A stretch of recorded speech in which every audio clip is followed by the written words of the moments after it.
ہماری جو عوام ہے نا زیادہ تر یہ نشے میں انویسٹمنٹ کرتی ہے. ابھی اسٹامپ ڈیلی مجھے اسٹامپ آ رہے ہوتے ہیں, ہمارے ایگریمنٹس ہو گئے ہیں. اب پرسوں ترسوں خان صاحب ہیں تو یہ اسٹامپ پڑھنا, پشاور کے خان صاحب ہیں, ادھر اسلام آباد میں ہی رہ رہے ہیں. 12 کروڑ روپے کا ان کا ایگریمنٹ ہوا ادھر اسلام آباد میں,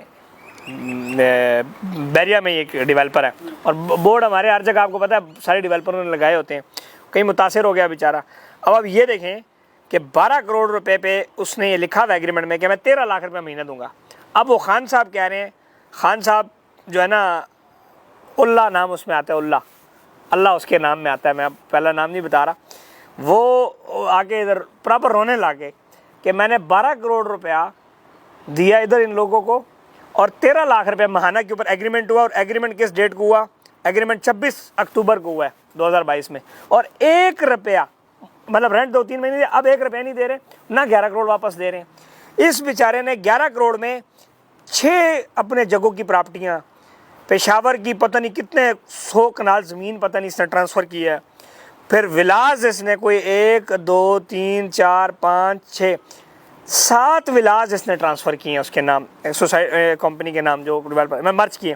1 کنال کا CDA زون کا پلاٹ ہے کیا پشاور میں, ماڈل ٹاؤن کے اندر پتہ نہیں 4-5 پلاٹ جو ہے اس نے ٹرانسفر کیے. یہ تقریباً 12 کروڑ روپے مالیت کا اس نے وہ ایگریمنٹ کیا. اور کہتا ہے میں اب جب کیس کرنے جا رہا ہوں کوسٹام میں ایسی کوئی بات ہی نہیں نکلی کہ ڈیولپر پھنس جائے. وکیل بھی کیس نہیں لے رہا, وکیل کہتا ہے بھائی جان اس میں ایسی کوئی بات ہے ہی نہیں. اچھا جب اس نے تھوڑا سا پش کیا, فورس کیا, تو انہوں نے کہا جی ہم آپ کو سال بعد اکٹھا دے دیں گے. اب یہ کیا بات ہوئی, یعنی کہ 12 کروڑ اس کا یوٹیلائز بھی کر لیا اور پیسے بھی نہیں دے رہے. پھر جب آپ ایسے ڈیولپروں کے پاس جاتے ہیں, انہوں نے بڑے بڑے گن مین رکھے ہوتے ہیں, بندہ ویسے ہی ڈر جاتا ہے. خان بھی چپا میں مرضی جتنا مرضی پٹھان بدماش اپنے آپ پنڈ محلے سمجھے ایسے آ کے بکری بن جاتا ہے. یہ تو پروفیشنل بدماشی ہو رہی ہے, پروفیشنل بدماشی نا. پھر وہ وکیل انہوں نے 4-4-5 بٹھائے, اوپر اور سو کر دیں گے. مطلب کہ آپ یہ دیکھیں کتنا بڑی یہ زیادتی ہے. لیکن ایک بات وہی ہے کہ میں ہمیشہ کہتا ہوں کہ سود لعنت ہے, لعنت میں گھسو گے تو لعنت برسے گی. اب اس پہ بھی لعنت اور ان پہ بھی لعنت, اللہ کی طرف سے لعنت. فکس ریٹرن تو ہے ہی سود نا. مطلب آپ یہ دیکھیں کہ آپ او بھائی تمہاری پراپرٹیاں ہیں پشاور میں, اسلام آباد میں, وہ اس کو ویسے ہی رکھو یار, ویسی مارکیٹ میں بیچ کے پیسہ کما لو. کس نے تمہیں کہا ہے 13-14 لاکھ روپے مہینہ رینٹ لو؟ اب یہ ایگریمنٹ, یہ جس بندے نے دیکھنا ہے یہ ایگریمنٹ میرے دفتر آئے, میں اس کو دکھاتا ہوں. اب میں نام نہیں لے رہا کیونکہ ظاہری بات ہے نام لوں گا وہ بھی میرے جیسے ڈیولپر ہی ہے, لیکن میرے اور اس میں فرق ہے کہ اس پہ لعنت ہے, میرے پہ لعنت اس لیے نہیں کہ میں سیدھا کام کر رہا ہوں, مطلب اللہ کی طرف سے لعنت کی بات کر رہا ہوں. سورہ بقرہ میں اللہ کہتا ہے جناب سود جنگ ہے, سود ماں کے ساتھ زنا سے زیادہ گناہ ہے. تو اس تو مطلب اور کیا چاہتے ہیں. اچھا فتوے نال اتنے سونے فتوے ٹچ اللہ دی قسم, بندہ کہنا یا اللہ میٹھا. مطلب آپ دیکھیں میزان انویسٹمنٹ بینک ہے, وہ حلال وہ جو طریقے سے وہ کرتے ہیں, ان کے پاس وہ ایک سسٹم ہے, وہ ایک انویسٹ کرتے ہیں, لوگوں کو انویسٹ کرتے ہیں, فیکٹریز میں انویسٹ کرتے ہیں, امپورٹ میں انویسٹ کرتے ہیں, LCs میں انویسٹ کرتے ہیں, وہاں سے پیسہ آتا ہے. سر وہ 12 کروڑ پہ 13 لاکھ 15 لاکھ نہیں دے سکتے. تو ہو گئی 0.5% ریٹرن ہوتا ہے جو جینون ہے. اور یہ جناب کروڑ پہ ویسے 50,000 کی پراپرٹی لگتی ہے رینٹ پہ. لیکن بات سمپل سی, لوگ شارٹ کٹ بھی جاتے ہیں. اب میرے پاس 2.5 مرلہ بیریا میں کمرشل ہیں, 5 مرلہ ہیں, یہ بڑے بڑے بلڈنگیں بنا رہا ہوں, عمر ہائٹ, ریور ہائٹ. لوگ اس میں بھی بکا ہوا ہے الحمدللہ, حلالی لوگوں نے لیا. حرامی جو ہیں, جو حرام پیسہ ہے وہ حرام میں لگاتے ہیں. وہ کیا کہتے ہیں یار 2 کروڑ کی دکان لوں گا تو 1.5 لاکھ رینٹ پہ لگے گا, اور جب بنے گا تو لگے گا. ہمیں تو آج سے رینٹ چاہیے, پاویں بلڈنگ بڑی نہیں بڑی. پھر وہ 2.5 کروڑ 3 کروڑ کی چیز جو ہے اس کے ساتھ اتنی زیادتی ہوتی ہے. سو یہ انتہائی ایک ظلم ہے. لیکن اللہ کرے کہ اصل میں عوام بھی پھدو ہے, یہ بھی پھدو ہے. اور پھر جس طریقے سے انہوں نے, جب آپ ان کے دفتروں میں جائیں, سٹال سامنے بیٹھیں, تو بس سمجھیں کہ وہ جو لباس ہے پھر خواتین کا, اس لباس کو دیکھ کے بندہ ویسے ہی کہتا ہے 2-1 کروڑ تو میں اس کو ویسے ہی دے دوں. انوائرمنٹ بھی انہوں نے بھی وہ پروفیشنل دیکھیں وہ انوائرمنٹ اتنا خوبصورت بنایا ہوتا ہے کہ بندے کا ویسے ہی دل کرتا ہے کہ دیکھو نا انوائرمنٹ کا وہ کرتا ہے. ٹھیک ہے نا, بازار جو ہے بازار میں بندہ جائے تو اس کا دماغ الگ ہے, مسجد میں جائے تو دماغ الگ ہے. باکو جتنا مرضی شریف بندہ ہو, باکو چلا جائے تو اس کا دماغ کچھ اور ہوتا ہے. جب آپ دبئی جاتے ہیں, مکہ چلے جائیں تو کوئی اور دماغ ہے, مدینہ چلے جائیں تو ایک انوائرمنٹ ہے. سو جب انوائرمنٹ میں آپ گھستے ہیں تو بڑے بڑے شریفوں کا ترا نکل جاتی ہے. سو اس طرح لوگ بہت سارے پھنس رہے ہیں.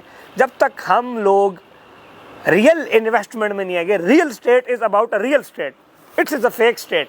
یہ فیک ہے, یہ ڈیلی آ رہے تھے. مجھے لوگ کہتے ہیں بھائی نام لے کے ویڈیو بنائیں, میں کیوں کسی سے پھڈا لوں؟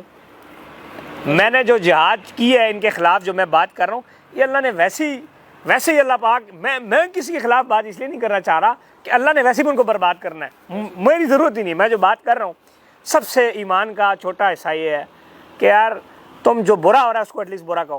دیکھیے یہ فکس سود کی اکانومی پہ ہمارا ملک برباد ہو گیا، بینکرپٹ ہونے والا ہے. فکس سود میرے کہ IMF میں ہم فارغ ہو گئے. ایسا ہی ہے. یہی ہوا نا. جب ملک نہیں چل سکتا سود سے، یہ کیسے چلیں گے؟ آپ دیکھیں پوری دنیا میں پتہ سود کا نظام ہے. پاکستان میں دبئی میں آپ پراپرٹی لینے جائیں، UK میں جائیں، لندن میں جائیں، میں پوری دنیا 20-25 ملک گیا ہوں. ریئل اسٹیٹ میرا دل ہے. پرتگال میں کمرشل پروجیکٹ کا فیزیبلٹی بنا رہا ہوں. وہاں پہ یہ جو شارجہ ہے وہاں پروجیکٹ بنانے کا سوچ رہا ہوں. وہاں پہ کچھ پلاٹ کی میری بات سر وہاں پہ یہ کام نہیں ہو رہا جو یہاں پہ ہو رہا ہے. مطلب کہ اگر دبئی کی اسٹیٹ بینک وہاں کا یا IMF یا ورلڈ بینک جو ہے آپ کو اتنا ریٹرن نہیں دے سکتا، ایک عام ڈیولپر کیسے دے سکتا ہے؟ پھر انہوں نے گاڑیاں لے لیتے ہیں، عیاشیاں مارتے ہیں، وہ مارتے ہیں، پارٹیوں میں پیسہ اڑا لیتے ہیں. آپ کا پیسوں سے آپ اپنے پیسوں پہ خود عیاشی مارو بھائی. خود دیکھیں نا یہی سود والا کاروبار گلبرگ میں کیا ہوا تھا. گلبرگ میں آپ دیکھیں 17 ارب روپے لے کے بھاگ گیا، اس میں بڑے بڑوں کی پینٹیں اتری، مطلب اس میں کوئی نہیں بچا. وہ بیوروکریٹ جناب لٹے نے. مطلب دیکھیے فراڈ کرنے والے یہ نہیں دیکھتا کہ اگلے کے ماتھے پہ کیا لکھا ہے. جرنیلوں کو نہیں چھوڑتے، سادہ غریبوں کو نہیں چھوڑتے. وہ جہاں سے ان کو پیسہ ملتا ہے سب سے انہوں نے لوٹا ہے.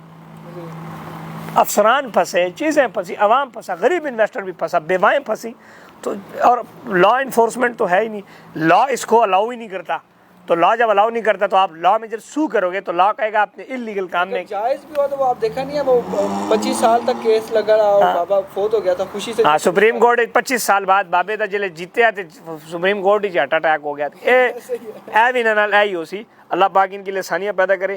ہم تو آواز بلند کر سکتے ہیں، ویڈیوز بنا سکتے ہیں، لوگوں کو بتا سکتے ہیں کہ یار ایسا کرو ایسا نہ کرو. باقی انہوں دی مرضی ہے، جو مرضی کرن پناہ جاون وڑن انہیں وڑ گئے. میرے کو 11 کروڑ انویسٹ کرنا سی، اس نو حلال 5-6-7 لاکھ روپے رینٹ آ جانا سی. حلال پیچھے جانا نہیں نا، حرام کاری تو کرنی ہے. تو پھر یہی ہو سکتا ہے، کیا کرے بندہ.